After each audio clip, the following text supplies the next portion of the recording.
but I'm going to try to get Bruce to just jump up onto my knees right here. Come on, jump up here. Come on, girl. Come on, girl. Come on, Bruce. Come on. Come on. Good girl. Good girl. I knew you could do that. I knew you could do that.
Orcas in Alaska come to say hi. Oh, dude. Whoa, dude. Mouth shot. Oh my god, you guys. Whoa. Oh my god.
These like in the comments great might be stories, strong, Mr. but it's how I Frodo, genuinely the feel. ones that really I don't mattered, care full of that you're a Christian. darkness I don't and care what the danger Bible they says. were. Like, I feel Sometimes like it's you a didn't clown want to show, know the like end, sitting because here how could the trying end to be happy? decipher How what could your the little world mythical go book back has to to the way say it about was these when so very much real bad had happened? political But issues, in the end, right? it's only I a don't passing care thing, if you're this Christian. shadow. In fact, I will fight Even for you darkness to have must your pass. religious A liberty new day will and practice come, your and Christianity. when the sun I believe in shines, that. it will shine I out don't the believe clear. in Christianity, which means that you do not get to dictate the way I live my life based on your religion. I don't care what the Bible says. You have every right in the world. All those women who identify with your religion have every right in the world to not get an abortion, to not take birth control, but they do not have the right to dictate my life and what I decide to do with my body. I don't care about your goddamn religion. I'm so tired of having nonstop conversations about what the Bible says. You live your life in the way that you interpret the Bible. Again, I don't care, but you don't get to take the Bible and tell me, well, the Bible says this in this chapter, in this verse. I don't care. I don't care. I don't believe in it. And I have the right, based on our Constitution, to not believe in it.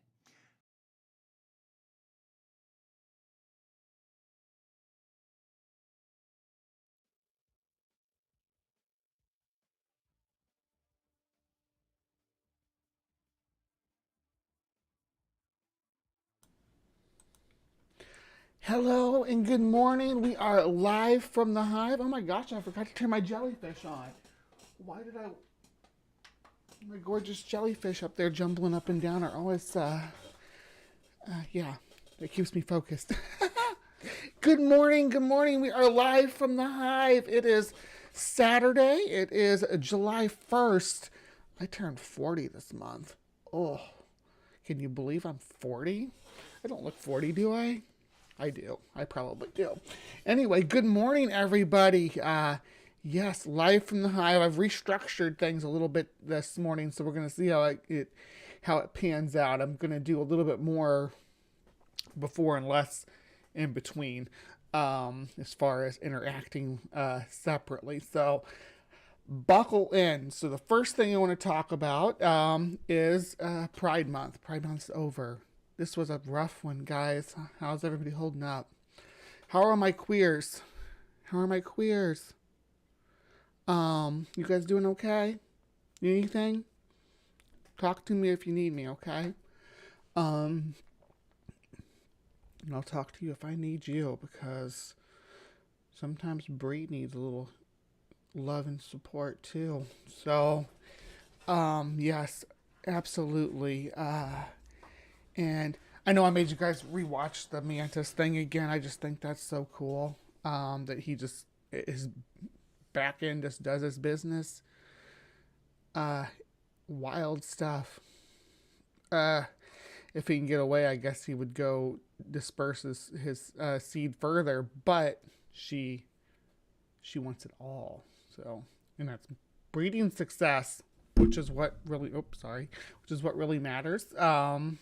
And what we're going to see in the animal kingdom. Now, yeah, 29. Yeah, I wish I was 29. If I go back to 29 with what I have inside my head right now, that'd be great. Freaking wonderful. There's so much stuff I could do different. Good call. So, and sorry about jumbling the audio there with you, Ring. Well, I'll replay your thing. It was supposed to be queued, but that's what I still haven't figured out how to queue these properly so they play sequentially and not all over top of each other. It's so annoying. I have to manually switch them. I'll have to talk to Peter about that. He's probably got some sort of workaround for that issue that I'm having. Good morning, everybody. Let me say hi to everybody, because I've been sitting here rambling all this time and haven't said good morning. Got Ring, of course, Native Atheist, and Stephanie, and Greg. Look at the trees, Vandalia. Yeah, we're working on something next week. Me and Vandalia are. You see love. All right, Dr. Mordecai. Bugbot, of course, is here, and my lovely Maya. Yeah, good morning, everybody. Thank you for joining me live from the Hive. I imagine people are watching and gather, maybe. If you are, hi everybody in Gather. I can't do Gather while I'm doing this. So, if you haven't heard, Better, the conference Better that I was going to in Ohio, or not in Ohio, in Indiana, was canceled.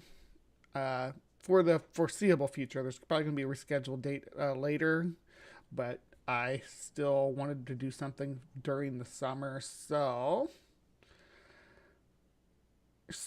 I looked around at some other things. There was actually something really close by to me, and I wanted to run it by you guys. I don't know much about it, but yeah, let's see here. Yeah, let's open this one. There you go. Yeah, so this is Skepticon, and it's actually close by where I live. Hold on, what I have the Skepticon. It's in like the St. Louis area. It's in August. It's on the 11th through the 13th. And it's in the Missouri State University. So, I don't know. I'm kind of down. Looks like they got dinosaur stuff going on this year. St. Louis Union Station Hotel, which actually I've been there several times. Anybody else interested in going to this? I know PZ's going to be there. But I'm thinking I might. I'm thinking it's close enough and easy enough for me to get to that I'm probably going to go. They're going to be viewing Velocipaster, which is a hilarious movie. Due to some Amazeball donors, all donations count as triple. So if you donate now, it's triple. Skepticon 15 registrations now open. I could do a table with some bugs, maybe. I don't know. I could register to volunteer. There's a few things to do. I could be a vendor, sponsor. Yeah. Here, let's look at the schedule. Okay, so it's a weekend. Workshops, main speakers, panel, game night, speaker, panel, to be determined stuff, and then Skepti Prom. I could go to another prom this year. I already went to Pride Prom a couple weeks ago. Yay! So, I don't know. If anybody's interested in going, I think I'm going to go. Let me know. There's another thing I wanted to talk about this morning. This actually just like fell on me this morning. I hadn't seen it before. So,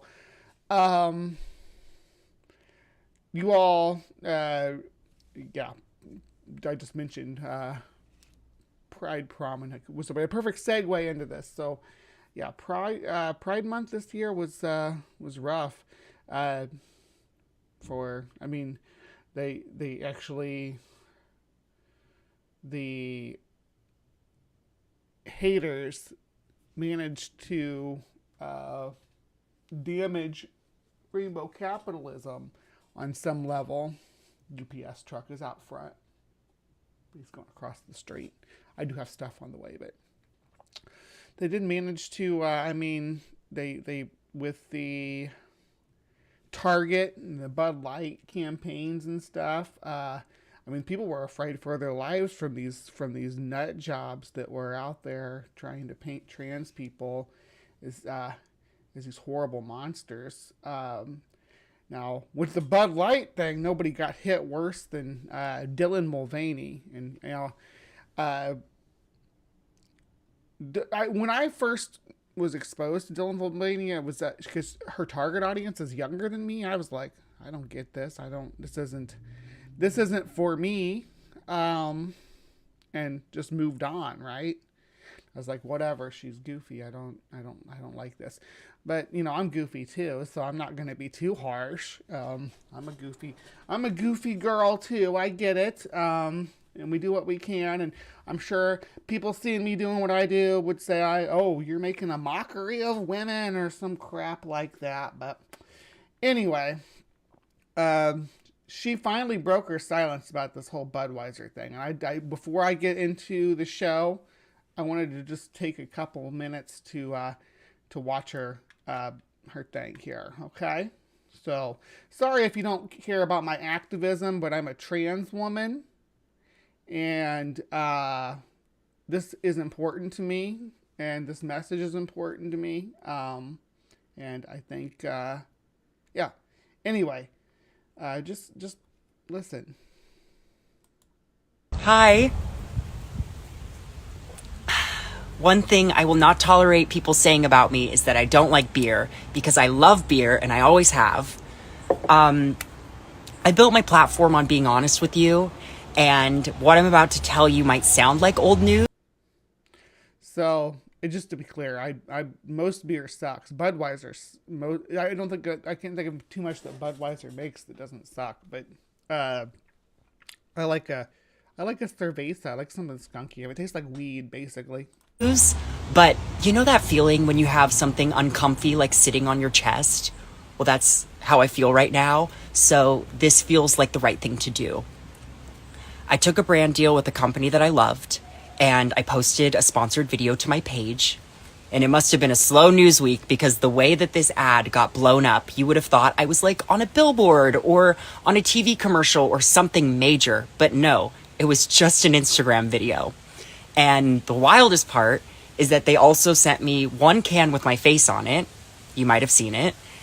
And funny story, I had the can around my house, but then I realized, wait, I need to protect this can. So I hid it somewhere, and now I can't find it because I hid it so well. But when I do find it, I feel like it needs to go in a museum, preferably behind bulletproof glass. Yeah, I got to keep Kid Rock away from it there. He'll be gunning for it. And you might be thinking, Dylan, why bring it up now?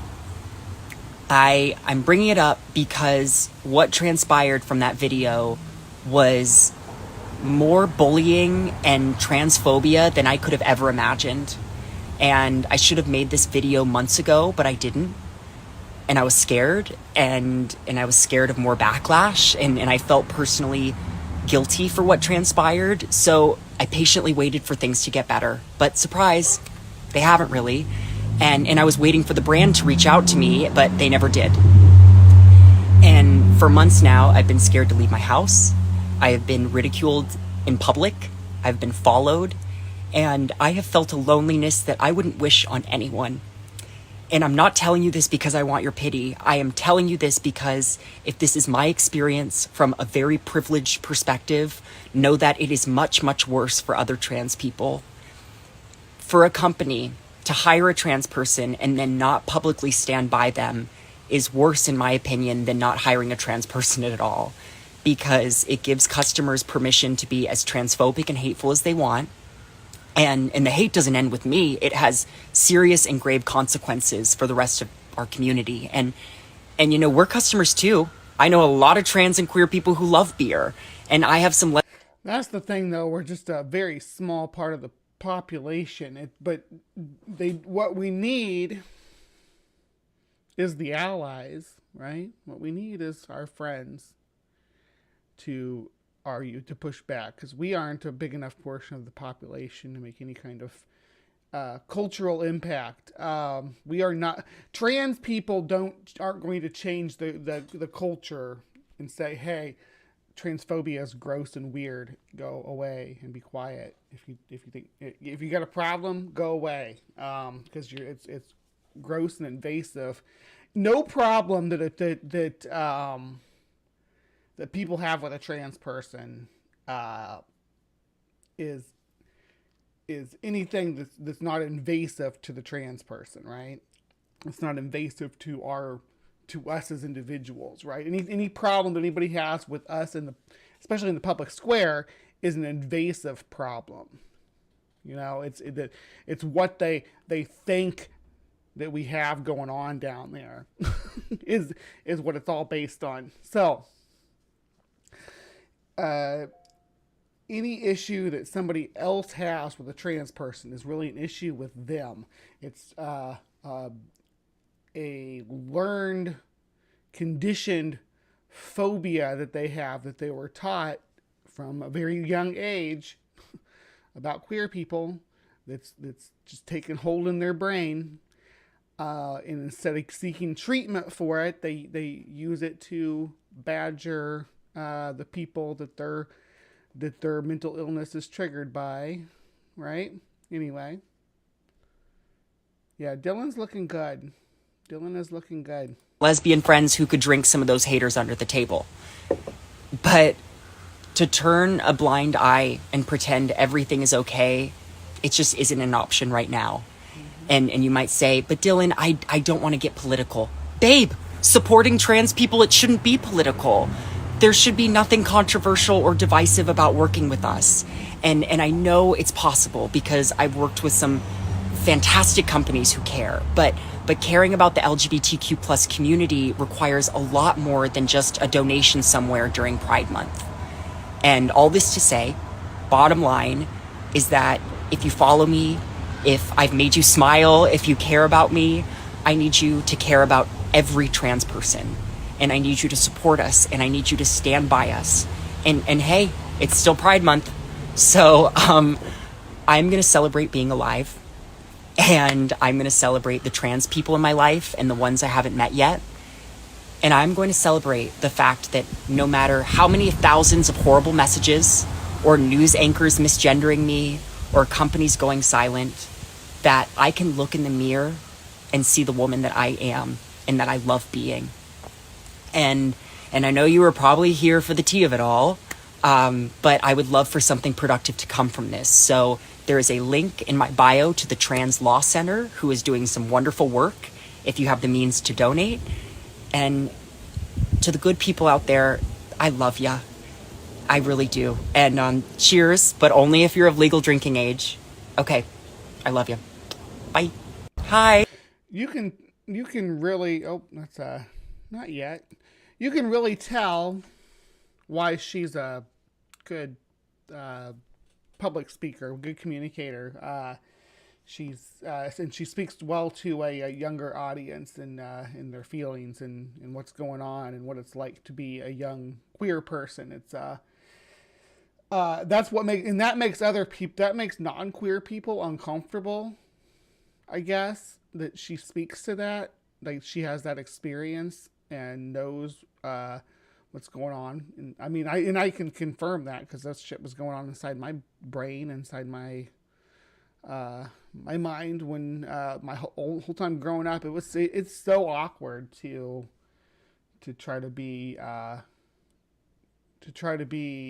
stealth in try to be stealth in rural Missouri. Yeah, good luck. I was not good at it, and everybody always wanted to point it out to me. It's good to see everybody, see more people popping into the show. So thank you so much for sticking around for that. It was just I wanted to give that a little viewing, because that message, yes, if same thing from me. I mean, I'm like nothing. I'm like a little tiny channel, but if I've inspired you, if I've made you laugh or taught you something, anything, not just because I'm a person, I'm a trans person. We're normal people. We're just a normal portion of the population. Right now, it's looking pretty bleak. She was talking about being scared to go outside her home. I work in the healthcare industry, and multiple times a day, I talk to people who are dealing with this, on both sides too. I had a very nasty individual recently tell me that that whatever service that he was trying to get would be approved if he identified as a woman. It was, I needed to step back from that. It was pretty, anyway, I'm talking too much. But yeah, people are cruel. People can be cruel publicly. I was actually so thrilled that our little pride prom here in my little city was we got no hassle whatsoever, no pushback whatsoever in the community. It was glorious. It was all positive, all good vibes. I had a good time, and I had some tasty drinks. I danced. It was fantastic. Anyway, enough preamble for the show. That's the first half an hour. That's how I plan on doing it now. We're gonna do like housekeeping, community stuff, and my activism. So my trans stuff, whatever I'm dealing. My separation of church and state is my main staple and point. That's where I like to plant my flag when I want to have these discussions. But anyway, stick around because the show is just getting started, because we have Cryptic Corner coming up next. I'll see you guys over there.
Welcome to Cryptic Corner. Good evening. Welcome one and all. This is the place where we explore the unexplained, the supernatural, the paranormal and hidden, the mysterious, the alien, the accursed, and the forbidden. Thank you so much for joining me tonight. And we got a classic story that we're going to be looking into. It's first time covering this topic. First, more than just this topic, this content creator, I guess you'd call them, but they precede content creation by decades. We're talking about Coast to Coast AM. I've never, ever covered Coast to Coast on Cryptic Corner. There's a lot of topics that I've talked about that are covered on Coast to Coast.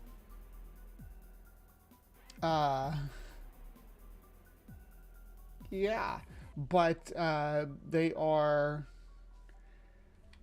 not something I specifically dove into. But let's see here. So what I'm talking about today is it's a really weird one today. It's not Sandown Clown weird, but did you all check that out last night? I had that premiered last night. It's See how fast the hole was going. oh, it was a really peculiar creature. Anyway, this is a phenomena they call Mel's Hole. Mel's Hole is a call from Coast to Coast AM, and this guy, well, I'll let it play. I'll let it play, and you all can get the gist of it. The bottomless pit in Washington State. Mel's the guy with the never-ending hole, and we're going to ask him about it here in a moment. Now to Eastern Washington. I guess this is Eastern Washington. Mel, are you there? Yes, I am. First of all, Mel, thank you for answering. What are you doing up at this time of the morning? Well, after I sent the fax, I'm living in town here now because we had a couple of our buildings out there cave in after the big snows that we had out here last month. Oh, yes. And Yes, this is literally a never-ending hole. It gets really weird, though. Don't even get me started. It gets really weird. Wow, everybody bailed. I had like 19 people watching, and I dropped down to like 10. Oh my gosh, does CryptoCorner suck? Would you all rather see me cover just trans issues? Is that, yeah. and so thereby goes some of the construction debris into the hole. Yes, we're diving into Mel's hole, so don't tell Mel. It's going to be a surprise. Like, hey, Mel, we're in your hole. And Mel will be like, what? I'm like, yep, we're diving right into that hole. And Mel's like, oh my gosh. Apologia Live channel does a great show about coast to coast called Toast to Toast, where Paul and his friends drink while listening to the show. So I used to, when I was one of the many jobs I had while I was in school was I was a like a night maintenance person, overnight maintenance person at a nursing home, right? And I used to, what I would do is I had my headphones on and I would just have Coast to Coast AM playing in my ears the whole time while I was working every night for like 3 months. So I got a lot of Art Bell and what is it, Chuck Norrie, who took over after. I got a lot of exposure to that. The Dogman episode that I did last week, I got a lot of my exposure to the lore around that from listening to Art Bell. Anyway, but this one was always one that really fascinated me. Also, all right. When did you discover this hole? Well, the hole has always been there. We've been out there for a couple of years now, and the hole has been there since we've been there. It's been there since the previous owner was there, and the previous owner there was quite elderly, and I'd say he was there for a good 30, 40 years before we moved in. Wow. And then and so there's been a thing of throwing stuff down this hole for a long time. It's been going on, for as long as the hole has been there, I assume. When nobody knows that, I guess. All right, how do you... Oh my gosh, Mr. Lizard, how could you forget Mel's hole? It's such a bizarre thing. Wait till we get into it. It's just the logistics of what is claimed here is... And I'll talk about some of the stuff that's like, hey, wait a minute. Pronounce the name of your town, Manastash? Manastash. Manastash, right. That's Yeah. Right. Thank you. Actually, I'm in, right now I'm in a little town called Ellensburg. Oh, I know Ellensburg. All right. You must know about Hold it. on. I'm going to do something here real quick. So we're going to... I can keep... I'll let it play while I do this, but... Not that. This one. You'll hear it then. Oh, sure. Okay. Well, so we've been there for several years, and we just take all we take all of our trash, rubbish, anything we have that we have to get rid of, we take it, throw it in the hole. Everyone's throwing their stuff in the hole. The people from around there throw all the stuff in the hole. I mean, it's just been going on for a long time. Well, I got to thinking one day, how come this hole is not filling up? It must be an awfully deep hole. That's a good thing to consider, sure, as you throw stuff in it for decades, literally. And so, I used to be a... this is Ellensburg. I would say pretty close to a professional shark fisherman. So I had a couple of huge this is the ridge fishing reels, went out there and started letting the line down. I figure after one... Did you weight the line? Oh, yeah. There's, in fact, the original line is still down there. I've just been adding to the line and keeping track of how much line I have used. So I've not reeled it in. How much weight is on it? There's a 1 pound weight at the bottom of it. 1 pound weight, all 1 right. pound weight. It's a triangular 1 pound weight. Okay. So he's talking about putting spools of shark fishing line down this hole to see how deep it is. And so that's at the bottom of it at first. So in other words, it would go down kind of like a plumb bob. Exactly. In fact, I have it rigged across the center of it there, and it goes... Kent Hovind called Coast to Coast AM. Oh my gosh, is there a recording of it, Spooky? Discord, if you have a copy of it that I could listen to. Oh my gosh, that'd be so much fun. I'm not going to listen to the whole Mel's whole saga. We're just going to get a kind of a gist of it here. We're going to listen like the first 10-15 minutes of this. Goes straight down from the center there. And occasionally I try to move the line there, but when you're moving that much line, you really can't do a whole lot with it. But it seems to, there seems to be, it's not resting against anything at this point here, and it continues to go down freely. And so when I was out there earlier, I'd let out a little bit more line. And so you actually went out there tonight after I read this? Yeah, exactly. Oh, man. Well, it's not too bad out here right now. It's only about 25 degrees, so it's not too cold. Have you ever heard anything coming from any sounds or anything? Sandy, you rule. Woo! Yeah, get those subs. Get them. Get them. John's got one. Stephanie's got one. Pragmatic Crystal's in on it. Ryan, hello. I didn't even see you in there. Hey, baby. Love ya. Ryan's going to be on later this afternoon on Skeptic Haven. That's this afternoon. You got a wrench. Drop a link for that, would you?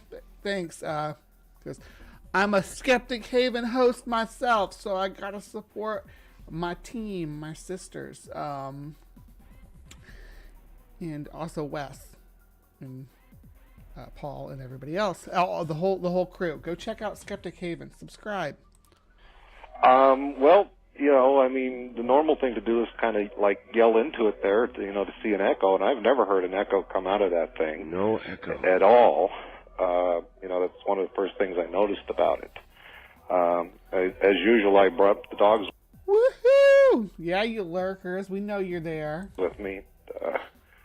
They wouldn't go anywhere near the damn thing, and I went back to the Suburban and hung out over there, so it was kind of... So, just to recap, he was like, okay, there's no echo from the hole, and the animals won't go near it. The dogs won't go near it. I can't, if I try to bring them there on a leash, they'll just dig their feet in. They do not want to go anywhere near the hole. And so that's, I don't know. It's just... Well, you've got miles and miles of... Yeah, I think... I'm measuring it by feet. I convert feet to yards, so I don't know how many miles that is. I assume it's a fair number of miles, though. Well, 5,280 feet is a mile, so you really think you've got 80,000? Yes, yeah. All right, 80,000. We have a number here. This is where Mel's hole kind of falls apart for me, but we're gonna let him continue here. They're saying there's 80,000 feet. Now, that's about 15 miles straight down, right? Yeah, 80,000. Let me see, 80,000 feet. Yeah, 15.15 miles. So just a little bit over 15 miles down. Now, the deepest that we have ever drilled into the earth is 8 miles. The depth of the Marianas Trench is not 80,000 feet. What is the depth of the Marianas Trench? Depth of the Mariana Trench is 10,000 feet. So this is 10,000 meters, 35,000 feet. So he's talking almost 3 times deeper than the Mariana Trench into a hole into the earth. There's a few things that we need to understand about the crust of the earth and plate tectonics that's going to call this into question, but physics in and of itself, and somebody can confirm this for me, but he's talking about doing spools of shark fishing line, right? Which have a weight limit. Believe it or not, they have a weight limit. It could be several hundred pounds. Obviously, it can be several hundred pounds, right? That's But the thing about what we're talking about here is that it is several hundred pounds. You're talking actually so much weight on this line that because those spools, if you ever look at like shark fishing line, those spools are huge and heavy. They're like they're several pounds a piece, just massive, big spools, right? And he's talking about putting 80,000 feet of that down this hole. Miles, 15 miles of this fishing line down that hole, of this heavy, bulky fishing line, right? That's where it falls apart for me. Let's go on. I get line in 5,000 yard spools, and so I've gone through that many. Well, you have got a hole then that goes, well, you know, you can't say to the center of the earth, but you've got a hole that goes miles and miles and miles into the earth. I would think a university would be out there, boom, just like that. Well, my wife does work for a local university here, and, you know, we've been talking to them about it, and one of the things is they find it quite incredible that I've let that much line into the ground, but that's what I've been doing. Have you ever thought of winding it all back up again? All right, I just checked. Actually, you know what? Let me just pull it over here. So, debunking Mel's hole. So, just to clarify, 5,000 is line weight 15 pounds. Breaking strength 15 pounds too. So this is not even the strongest, right? This is not even the most robust of fishing line. This is only a breaking strength of 15 pounds, and the line weighs 15 pounds. So a heavier duty line is going to weigh even more than this. And this is a massive spool. Look at that. Look at that. Look how huge that is. That's 7 inches. That's like this tall. Yeah, it's a big old spool. No way. Well, when I let out the first 1,500 yards of line, I reeled all of that back in. Yeah. And I wanted to know if I had hit water down there, because I thought that's a lot of feet. You bet.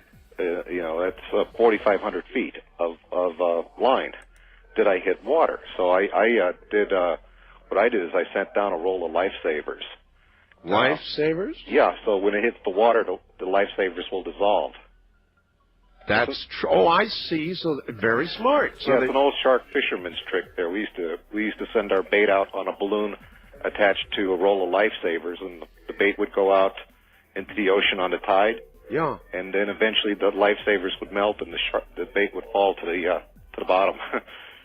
You know, you couldn't cast a big old mackerel out there that far. So that's amazing. So, what do you? Which Mel are you talking about? Look at the trees. I can't help but think of scientist Mel. I was going to tease her about this video, but I decided against it.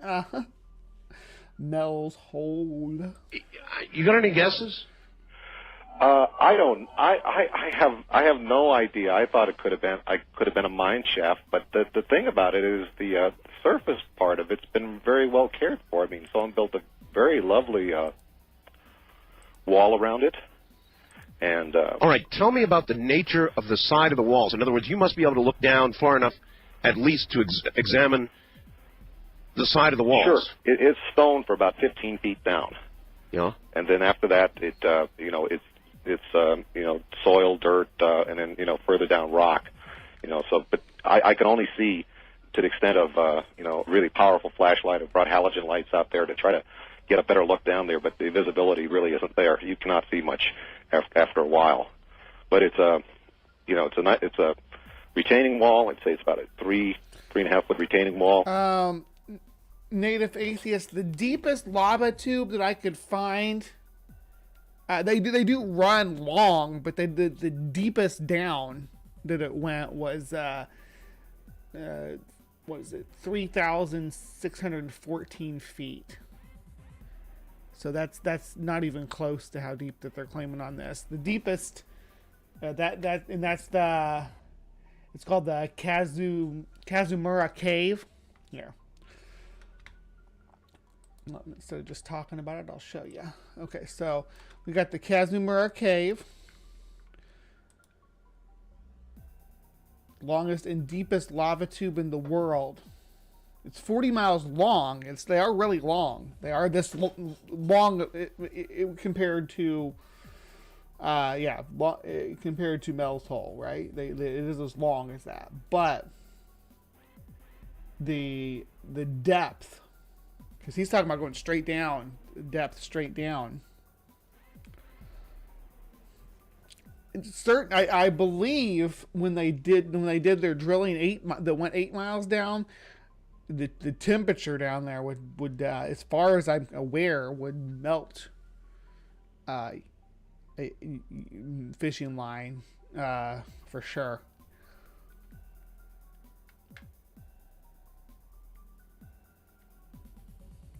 All right, let's go back over here. And it goes down about 15 feet, and then it's... Well, I'll tell you this much. No matter how powerful a light, and I was even thinking about a laser, when you're talking about 80,000 feet, forget it. No. Well, they should have some technology that can give me an idea of how deep this thing is. I mean, obviously, the old fishing line method is only going to go so far. What we need here is a volunteer.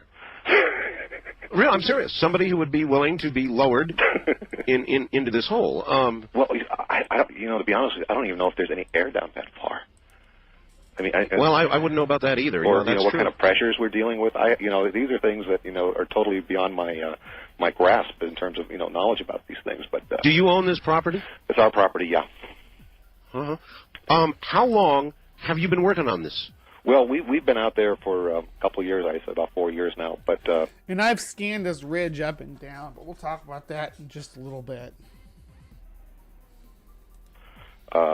This project here with letting down the line, that's only been since last summer here, and it was just I said, well, how come this thing isn't filling up? Well, sure. And I talked to the neighbors around there, which are on when you're out there in the country. Sorry, I missed your question, AR. The hole is 9 feet wide, or about 3 yards across. Your neighbors are pretty far away, but they all know the hole out there. They all know about it, so it's like because they all bring the trash out there. So the local legend of the hole. Yeah, this could be an apocryphal story, but one guy claims that he threw his departed canine down into the hole. Oh, really? And there we go. He swears. Well, time to get woo woo. Ready? The story is the guy that did it swears the dog actually came back to him, and he was a hunter. He was a hunter. The story is that he was a hunter.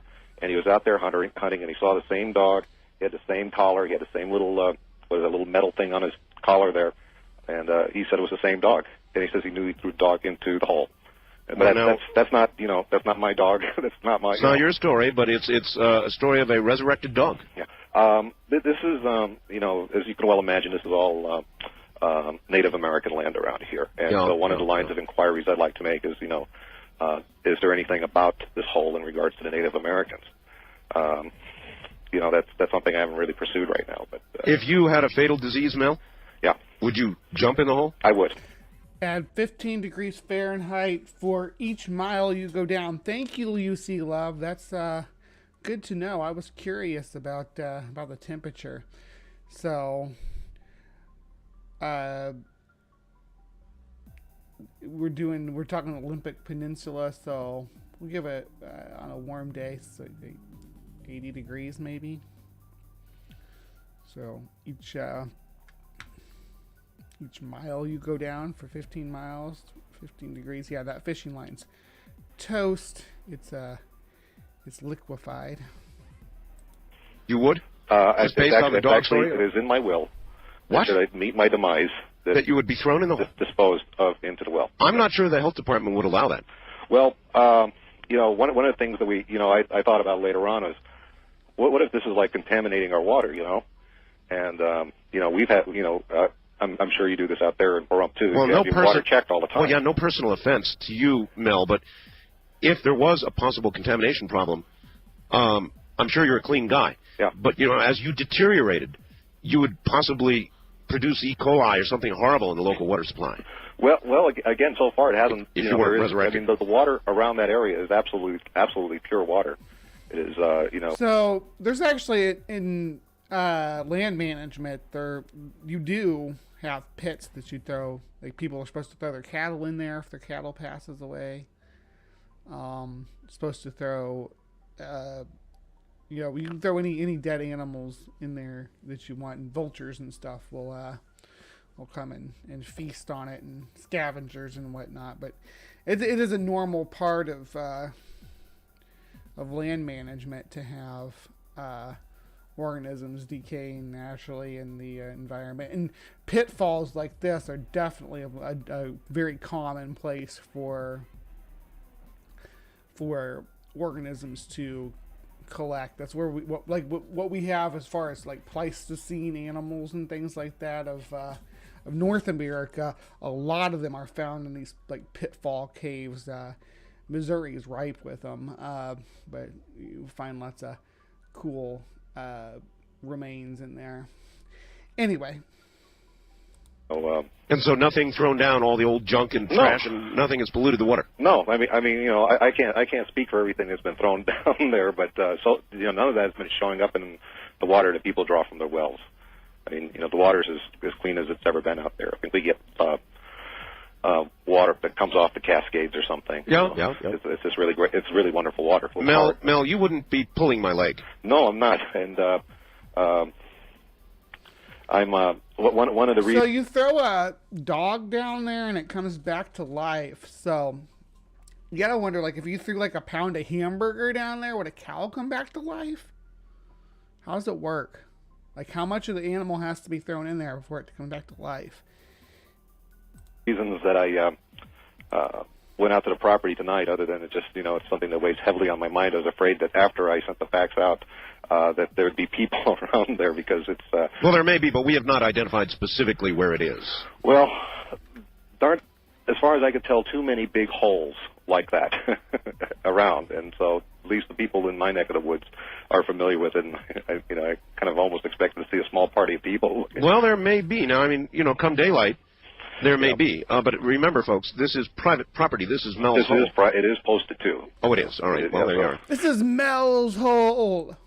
So without knowing exactly where it is, I wouldn't look for that to occur, but there is going to be substantial curiosity about it now, Mel. Well, I think I've... Mel's going to, like, kick you down there and say, this is Mel's hole.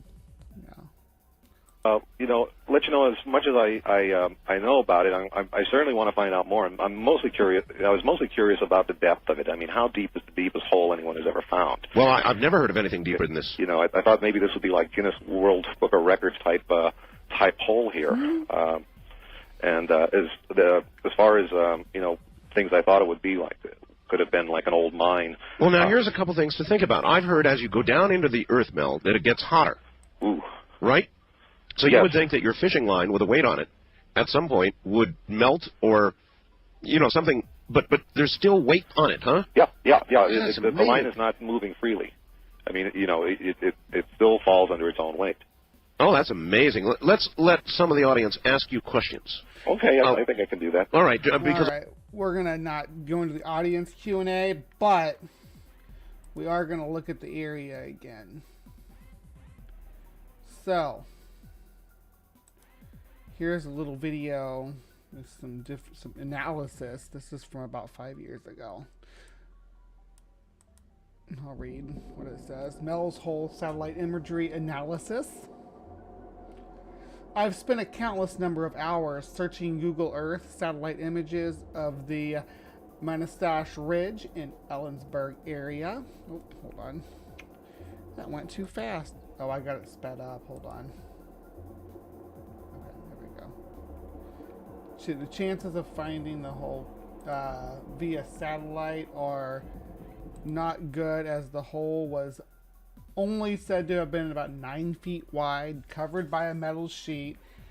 Add in the fact that satellite imagery did not start to become clear when zoomed until 2010. Before then, it was mostly just pixels. Plus, if the military did take control of the property in 1997, like Mel claims, there's a very good chance they have covered the hole with even more than it already was. Many people have searched Google Earth, Terra Server, NASA, WorldWing, government maps, and other imaging to pinpoint the location of Mel's Hole. First and foremost, Mel's Hole has never been found, and neither has the property. Any claims that it has are false. It's important to mention the fact that before digging into these images, not all of these images can be explained, but does not mean that they are the location of the hole. Note, all of these first few examples meet general location descriptions given by Mel. They all fall within the area, blah, blah, blah. Yeah, let's get to the images, okay? Come on. All right. So, there's Ellensburg, and this is the Air Force Base area or whatever, and yeah. The first photo is a circular anomaly seen in an image from 1998. It is most likely a trick of the light, a stock tank, or other circular, yeah. So 1998 marker. In the modern photos, the same place, you can see that there's nothing there and no sign that there ever was.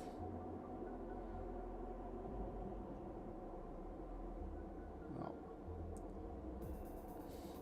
here's another example of a circle image in 1998 that became nothing once satellite imagery improved. Yeah. There's the circle. Boom. Gone. There is some, like, hold on, there is some, it looks like maybe some walking trails around there, though. It doesn't give me the locations of these, though.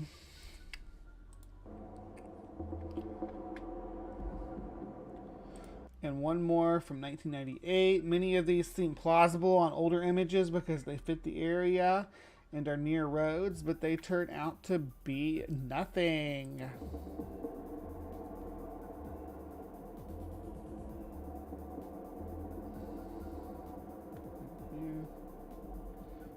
Boop. Bell's Hole.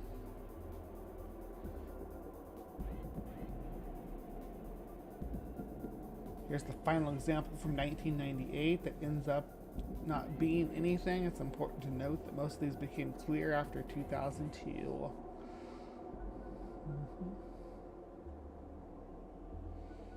Gone. Whoa! There's another road going out here too. Now let's get to the easy ones out of the way. If you search for Mel's Hole on Google Earth, you get two locations. One is nowhere near the right area. It is just a trailer. The other I've seen claimed as the right place on various websites. And we are going to go back to Google Earth and look at some of the stuff that's marked as Mel's Hole. There's Mel Waters Hole. It's clear by even modern 2007, this was 5 years ago, 2017 image that this is far too big to be the hole that Mel claimed. So what is it? It's just a dried up pond. The trees around it and now, see, dried up pond.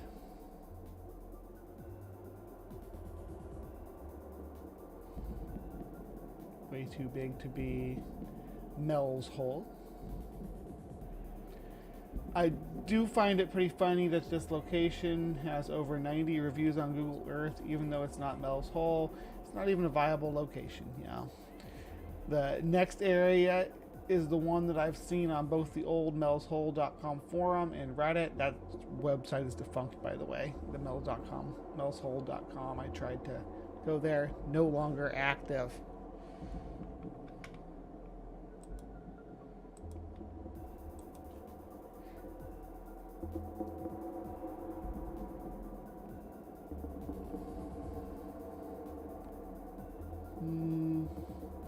Seems possible as any details fit Mel's account. However, a team visited the area and discovered that the hole was simply just a small well and the foundation was interesting, but nothing pointing towards it being the famous spot.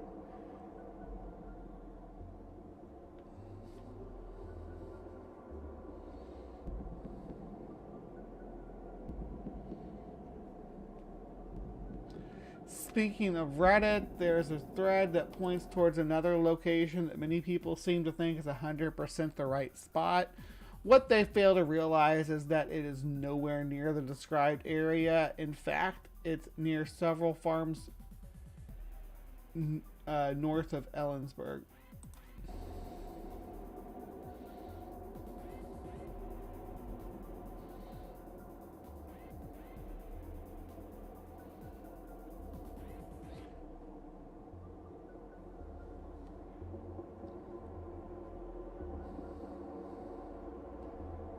Yeah, that's too far north.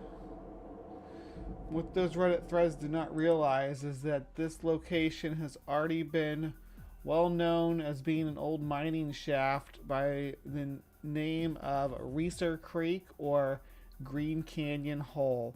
I can say for certain that this area was not the area Mel was talking about in his phone call.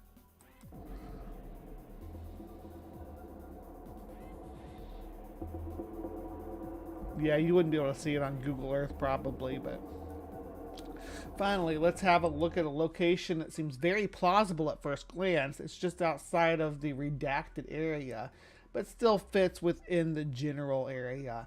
It has two old buildings, which Mel mentioned in the story, and also has a hole just off the road that fits the size description. Why is road spelled like that? That's weird. Oh, you all can't see that. It's spelled R-O-D-E.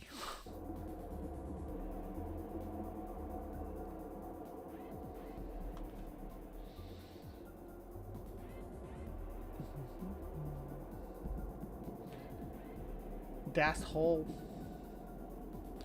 Image stays consistent as you go back through the years until you reach 1998, which is of course the oldest time frame you can get a close-up of the image of in the area.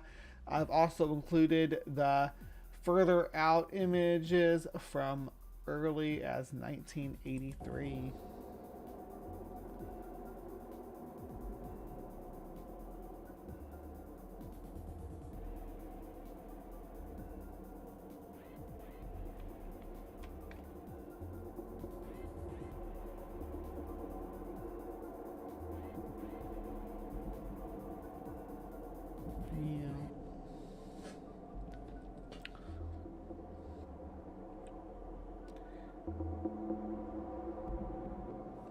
Someone on Mel's Hole forum found this location on the image over 10 years ago. They went out to find the location and see if they could verify if it was in fact the correct spot.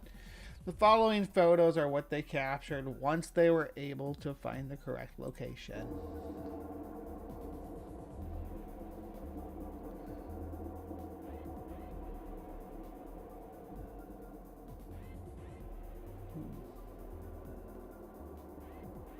Is the hole under there? Doom, doom, doom. And there's snow.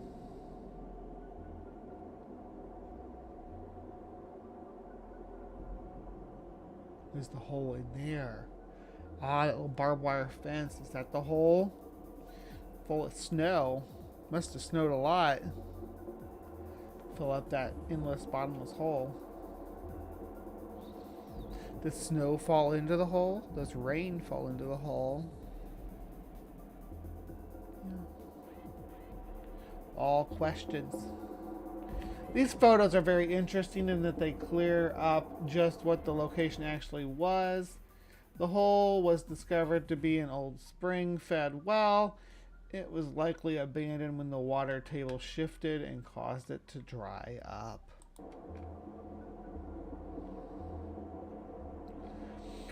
This is not the only location that has one of these old ponds. There are a number of these areas scattered throughout the old Manistash, Old-time farmers and herders used them, and you can still find evidence of the old refuse scattered about. Some are even dumping pits. That sounds similar to what Mel described, full of old rusted junk.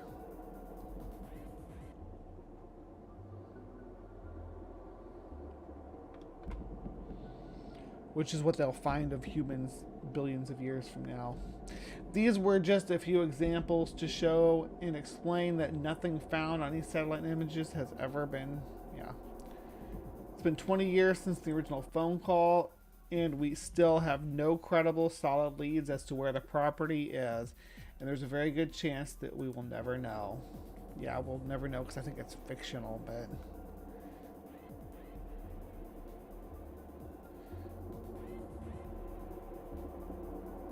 I personally believe that Mel's Waters was a real resident of the Ellensburg area, and he was more than likely did own land, but under his real name and not the Mel Waters alias, but I am unable to say for certain that he owned an endless hole on the land.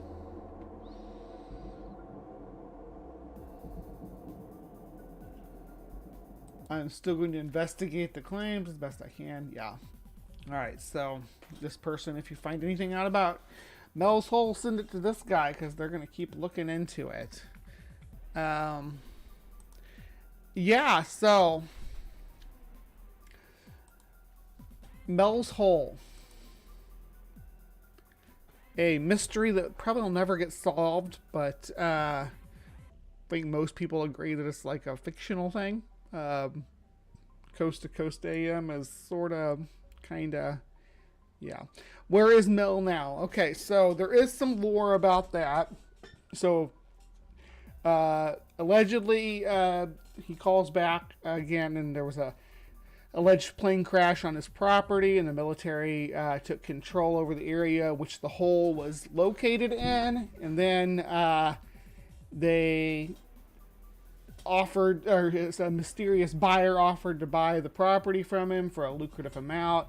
Mel had some supernatural encounters with entities with glowing eyes and stuff, and then he moved to Australia, in which he made his, I believe he made his last call from Australia.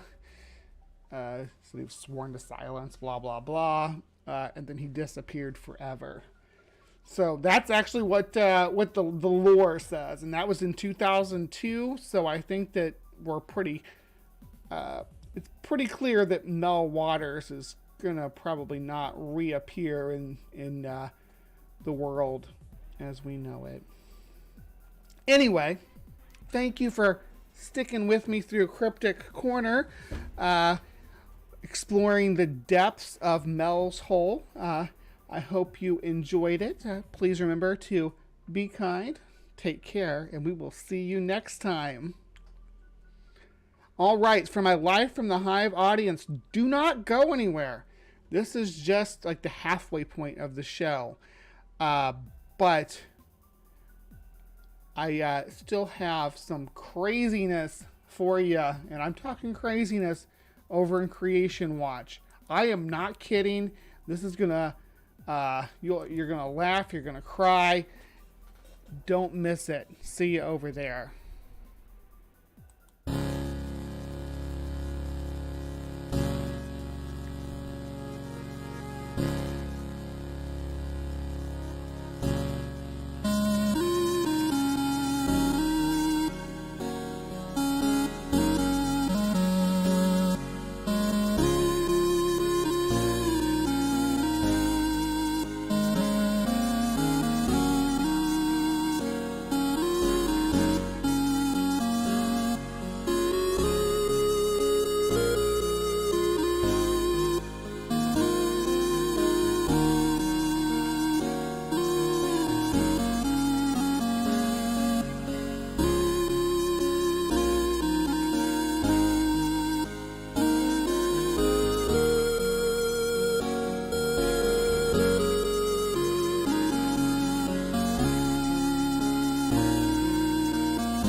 like in the great stories, Mr. Frodo, the ones that really mattered, full of darkness and danger they were.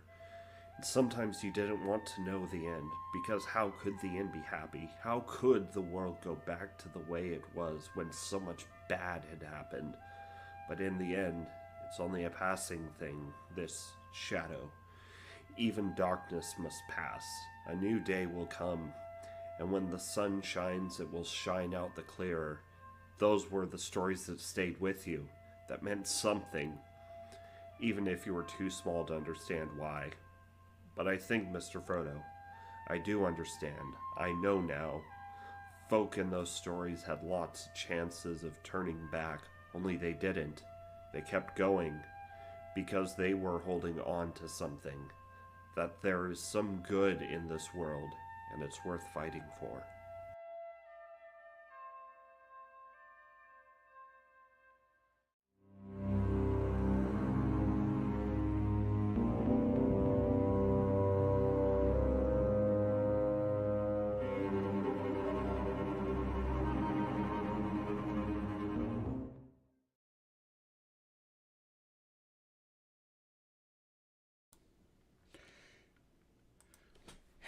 Hello, good evening, my fellow woke moralist. I am Bree, and this is Creation Watch. Welcome to the show.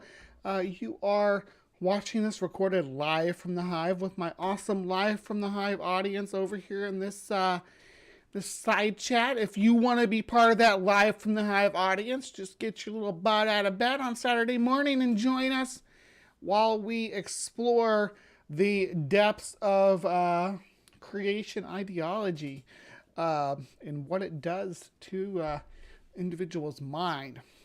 Now, we've explored a lot of bizarre concepts about supernatural forces impeding on human life here in the real world.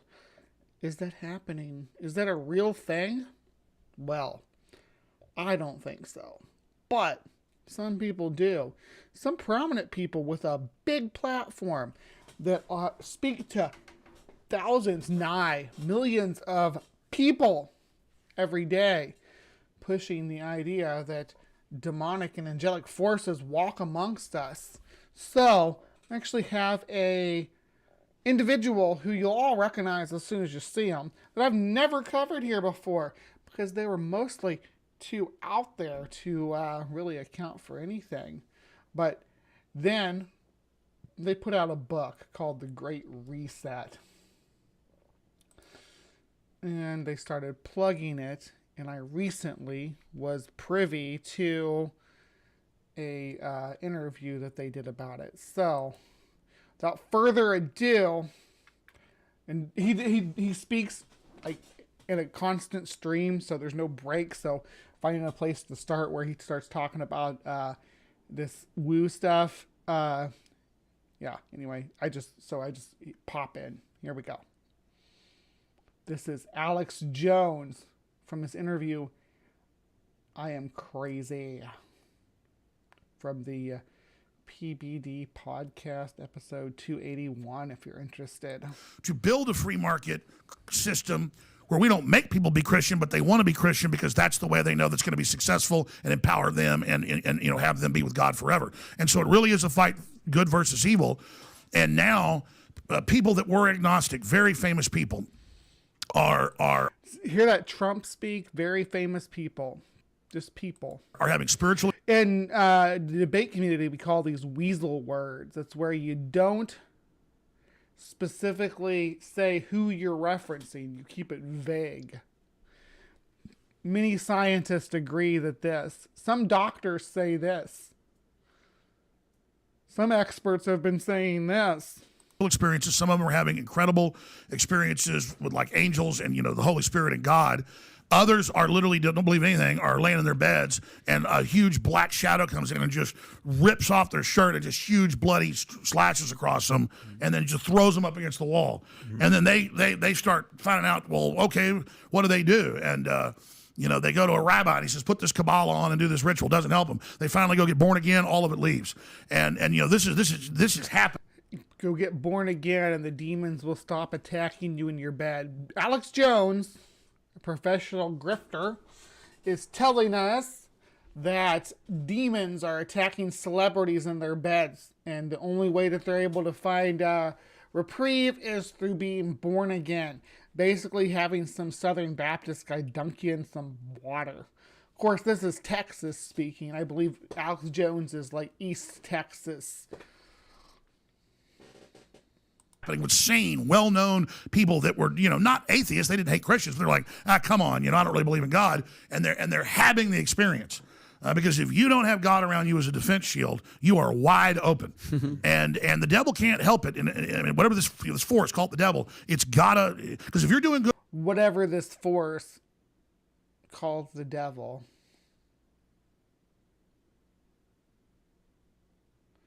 Yes, demons. We have actually a weasel in the comment section. I was not meaning to be discriminatory against weasels, Dr. Tapioca Weasel. Good work, but you don't know it's God and have God as literally a shield. Mm-hmm. It's like being in a submarine with screen doors. You're dead. Yep. And so this stuff's going to come in if you don't have God. And Alex, so that's why I'm talking about God, because I need to get closer to God. I need God. God is my refuge. God gets all the glory, not me. Alex, you're saying accepting God, Jesus is the Lord and Savior. You're saying you have to accept Jesus. All right, well, I'm Jewish. Respect. We're the OG Christians. Well, I'm not putting... No, that's not what I'm asking. No. We have It's funny because this guy, totally, tucks his tail. So when you see this among, social canines and stuff, they'll actually tuck their tail up underneath and cover their genitals. That's what he just did to Alex Jones. A lot of Muslim friends, a lot of Islam. Andrew Tate just turned to a Muslim. Abrahamic faith, the whole that's what I'm asking. Judeo-Christianity. And I wasn't putting down the rabbi. This was a real story I was telling you. Who is this? Who is the real story? Who was the celebrity that was attacked by demons in their bed at night and slashed across their chest, thrown against the wall, and then they went to a rabbi and cabal? Didn't work. So they had some hillbilly dunk them in a river. Saved them. That was the answer. That's always the answer. To be splashed with magic water and be born again in Jesus Christ. That'll stop you from being attacked by demons. And that didn't work. So I'm not saying it wasn't a judgment. That's what I'm asking. Like this engine cleaner worked great. This one didn't. I wasn't like. Yeah. But your overall concept of faith and finding God, and a lot of you just. God seed, are you serious? Was it really Adam Sandler? I'm Googling that. If you troll me, that's a good one.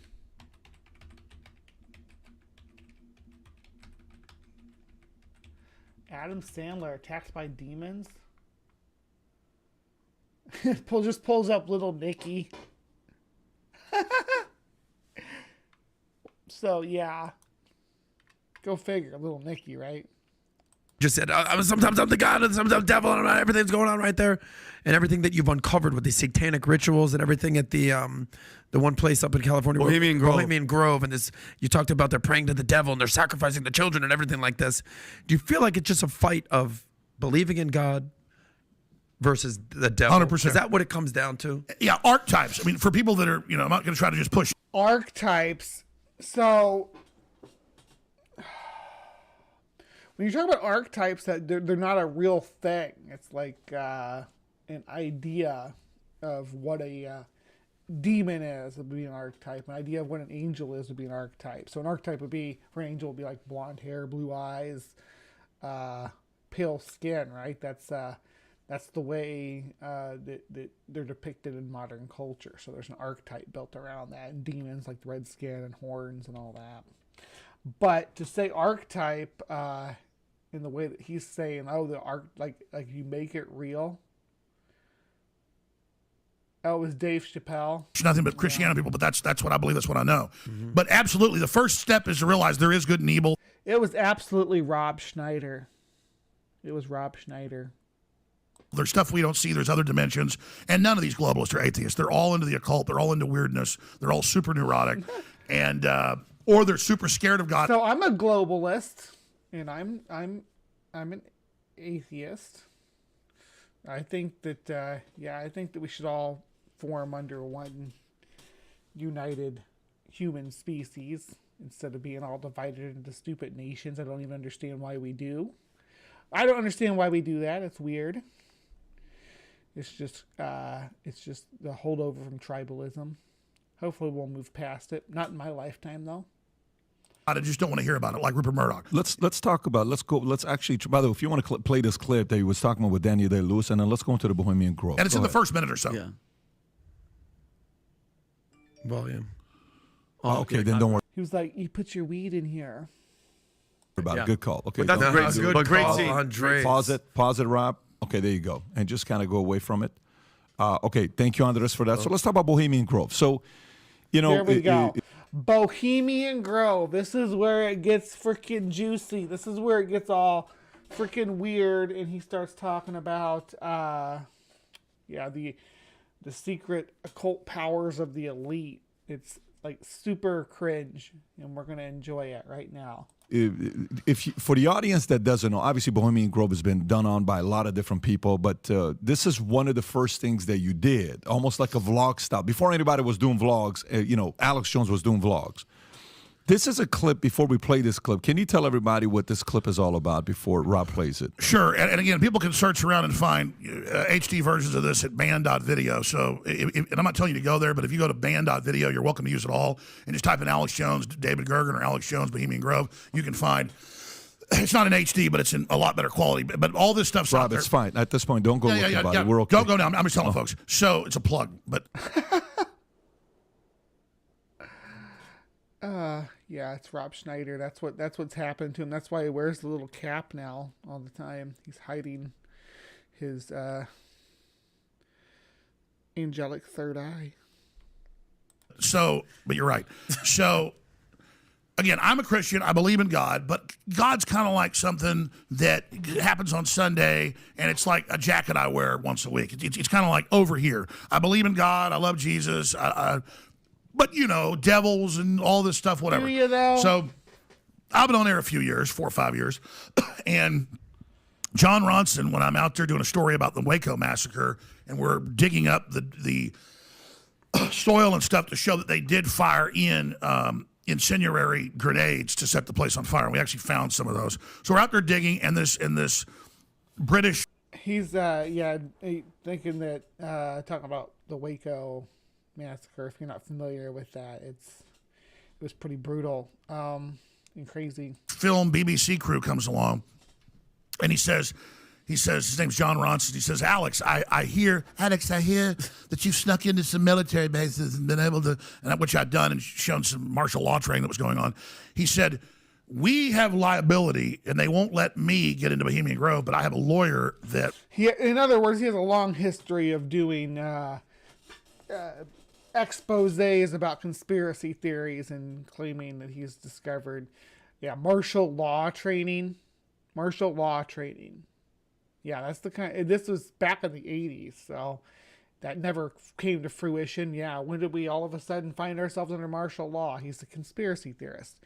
It's Alex Jones, of course, but yeah, they're going to put him in charge of this, and he gets really weird with that. Works there, who actually has some of the passcodes and things, and how to not get kicked out by the Secret Service or the Monterey Sheriff Department. That's all over the place, like 50 of them in there at least that I saw. But also Secret Service and others, because presidents of them go there, and royalty and Prince Charles and all of it. And he said, there's this big owl god, and they worship it on the 15th of July every year. I think they've now pushed it to later in July. But for 15 days in July, all these world leaders go there. It's 2,700-acre redwood grove. And he goes, I just need you to go in there with a hidden camera, and I need you to get us the footage, and then I need you to air it on your Access TV show, because my lawyers tell me, and they're just being honest about all this, my lawyers tell me that then we'll be able, once it's fair use and out in the open, you can give us the authorization to use it, but you've got to air it first. And he said, how much money do you want? And I said, well, okay, there's guys in the woods worshiping an owl. I said, is this the KKK or something? And he goes, no, it's very liberal. It was founded by Mark Twain, but then the president Taft took it over in 1900, which was all true. And I go, wait, I've heard. Founded by Mark Twain, and yeah, Mark Twain's as far as I'm aware, Mark Twain is an ardent atheist, right? Like, he was the atheist of his generation.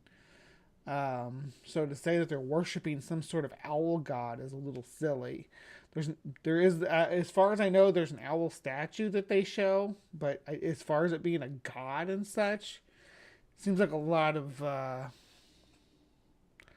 there's a lot of psychodrama attached to this. Heard from some of the shortwave or militia people that there's a thing called Bohemian Grove, and they worship an owl. And so I did research and called him back, and I said, yeah, I'll do it. He says, okay, well, we're going to go this next July. This is like a year later. And so it comes time, I fly out there, a little, DV cams just come out, this little compact camera, put it in the fanny pack. And basically it was all true. It happened. It was insane. And so you talk about making your faith stronger. Imagine the 5 hours I'm in there. So it's on the Russian River, totally beautiful. It's the biggest stand of redwood trees outside of the big national park in California. I would love to go see the redwood trees. Somebody take me out to see the redwood trees. Take me on an adventure to the big forest of California. Or, wherever. The Bohemian Grove, take me there. Sure. 1,700 acres of trees you could drive a truck through, okay? And so, and it's in the middle of a gorge and then goes out over the Russian River. So you can only get in one entrance, and it's a gorge. And the gorge...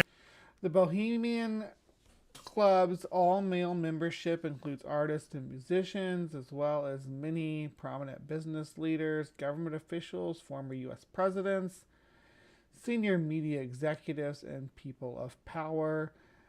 Members may invite guests to the Grove. Guests may be invited to the Grove for either the Spring Jinx in June or the main July encampment. Bohemian Club members can schedule private day use events at the Grove at any time. It is not being used for club-wide purposes. Sounds like a elite camp thing, yeah. The entrance is about 100 yards wide, okay? And then there's hills that go up to it, and the most elite thing's called the chalet, where presidents and royalty go and have secret meetings. And I was never up at the chalet. I was down in the bottom, and I went back to the swimming platform and then back to the front. And it was several miles in. And I got questioned several times by Secret Service. But just imagine I get there, and it's copyright-free, trademark. I think secret societies are kind of funny, though. Hey, Iron Chariot here. Secret societies, like, because they dress up in their little costumes, and they do their rituals, and they're all over the place. They're secret societies, but people like Alex Jones are like, oh no, they're really summoning owl powers, and they're really worshiping a magical owl god, and it's it's clawing people in their sleep and whatnot, sending shadow demons after you. It's really weird. You can use all my Bohemian Grove footage however you want. You can show it to people. What's the best place to go to show some BTS, some behind the scenes? I would say band.video, and I would just type in Bohemian Grove, or it's on YouTube. You can type in Alex Jones Bohemian Grove, or Dark Secrets Inside Bohemian Grove, or The Order of Death's the second film I made about it. And it's colored. Rob, just look for it on YouTube to see if it's easy to find it. Yeah, you're welcome to show all the B-roll of it. And so like, I tried looking it up, and I couldn't find anything substantial, just like stills and stuff. Not anything that he actually recorded either. Stuff other people claim to have taken pictures of. Long story short, I'm going to talk for 5 hours about Bohemian Grove. It's July 15th, 2020, and so they've told me some of the passcodes. They've got maps from the internal members that they give the members. I think the Skull and Bones Society might be right-leaning enough that Alex Jones would be cool with it and think, oh, it's just a prominent club of executives doing executive stuff. It's only because Bohemian Grove is like a liberal thing that he's opposed to it. He thinks it's evil. They gave me passcodes to different camps, because it's like little camps of cabins and stuff, and like bars and things there that are built all over. There's over 100 camps, and so they had told me that I should try to walk through and use the passcode to get in to the guard shack. But do you remember what the passcode was? It was stuff like "I'm with the Hillbillies, Red Mountain." That was "I'm with the Hillbillies." I'm Alex Jones. I'm here with the Hillbillies. All right. Well, cool. I chose that because that's the Bush's camp, the Texas camp. It's like a Texas camp that's kind of midway up. And that worked, and I had a few of the passcodes. It was like Hillbillies. Were you shocked when it worked? What's the rest of the passcode? Well, that's what camp you're at. The passcode was Red Mountain. Yeah. Were you shocked when it worked? You're like, holy shit, that just worked. Well, I'll tell the story. So, oh my God, it worked. So they pull up to the entrance, and there's like a bog and a little bit of a swamp right here off the road. And they go, okay, Alex, you're going to walk through. And I had a feeling, and I saw that they were pulling cars into parking a parking lot over here and picking them up on these big flatback buses that had the tops cut off, like 1940s buses. Open air buses, and so it's like a double decker, but one decker is just open. And I made a split second decision to step off and go through the barbed wire fence because this is before the checkpoint, and just act like I was in the parking lot and get on one of those. And so we just sailed through. That's what the books there is what he's on this show to talk about. But he's talking about all this crazy demonic stuff. It's wild. I saw this and I'm like, oh my gosh, I'm covered. I want to see what he has to say, and I want to share it with my hive. Oh, wow. Because Mike Hansen, my producer, also went in with me because it would be better to have two people. People aren't usually alone. And Mike is big and fat like me now, too. He's a great guy. but he was real. AR, he didn't swallow a frog because the frogs are gay. You don't need a gay frog. Really good looking guy, and I was really good looking. So I didn't understand what Nick. You hear that Alex Jones saying he was really good looking. I've seen young Alex Jones. He wasn't, not in my opinion. In my humble opinion. Had said about it, and I hadn't done that much research. Once we get in, immediately people start whistling at me. Oh man! And so whistling like in a sexual way. Yes, and the workers are whistling. This is Nixon called it the most GD, faggy thing you've ever seen. And Here's a quote. That's a quote. That's a quote. That's a White House tape. Yeah, listen to this. Play. This is his audio. Let's look at Northern California. You understand? You know what San Francisco just gone. It's clear over its planet, but it isn't. It isn't just down in the rowdy part of town. But the upper class in San Francisco is that way. The Bohemian Grove that I attend from time to time, the Easterners and the others that come there. But it is the most faggy goddamn thing you will ever imagine in San Francisco crowd because it's just terrible. It's just terrible. And he was. Yeah, I'm not surprised that Nixon called it that. I'm not surprised that Nixon, a total conservative weirdo, like that wants to control what other people do, was against the queer community in San Francisco. Was quite the man's man, and could have been for my people that know Nixon, was supplying with the women. He was quite the opposite of homosexual, and the reason he had the nickname Tricky Dick too. But the whole point is, well, that's a little inside lore. But anyways, I'm not gonna. Anyways. So people are whistling at you and trying to like. So you're yeah. So at the time you're young, you're hot, you're a young Alex Jones, you're on the scene. This is year 2000. They're whistling. Boom. Yeah. So I'm immediately. So we get off, and I'm like, okay, I got a map here. I'm gonna go see the owl. I'm gonna make sure this is real because the pond's supposedly only like a half mile down. So I'm going in the gorge, and people are walking by, and I'm like, that's a senator. I know who's that. You recognize people because you've seen them, but you're trying to think who is that. They're basically all famous. And was Snoop Dogg there? I hope Snoop was there. That'd be cool. You're walking. Is that a Hollywood guy? That's a major musician? They bring them all in as guests. It's 1,000 members, but most guests bring one guest. Oh. The actual members bring one guest. You get a plus one. It's like 2,000 people. And so I saw Clint Eastwood when I was in there. I saw Danny Glover. But you want to say, hey, Clint Eastwood, but you don't do that. So it's like, what other names? What other famous people did you see while you were there? A lot of I didn't have to go back in memory, but it was quite a few. And like, there's that senator. And there's like, oh God. He's like calling people out, saying, oh, this person was there and that person was there. And that senator. I was like, kind of. Oh my God. So all of a sudden I'm walking by this big pond. Like, there's the big 45-foot owl. Oh my gosh. And they already had it like getting it ready over by the side, like this band, like a mummy, but like a child. Oh, the mock sacrifice they burned. So I saw that. I'm like, okay. Because later people snuck back in, but never got video, but they got photos of it too. So over the years, I've learned more. So I go back down to the platform. It takes me like a mile and a half back. This big platform above the Russian River. It's beautiful. And all of a sudden, hey, what are you guys doing? And it's the sheriff. And he's got another sheriff's deputy with him. And we're like, what's going on? I'm like, oh, just checking it out. It's beautiful. They're kind of looking at us like, yeah. And we know what you guys are because we're like preppily dressed, And I guess their gaydar was on, but I'm not gay, but they thought I was. So you got a fanny pack too, so that kind of. What did the sheriff mean? We know what you guys are. I think that it was confirmed in leaked conversations between Alex Jones and his wife that Alex Jones is not just bisexual, but he's also like into black men.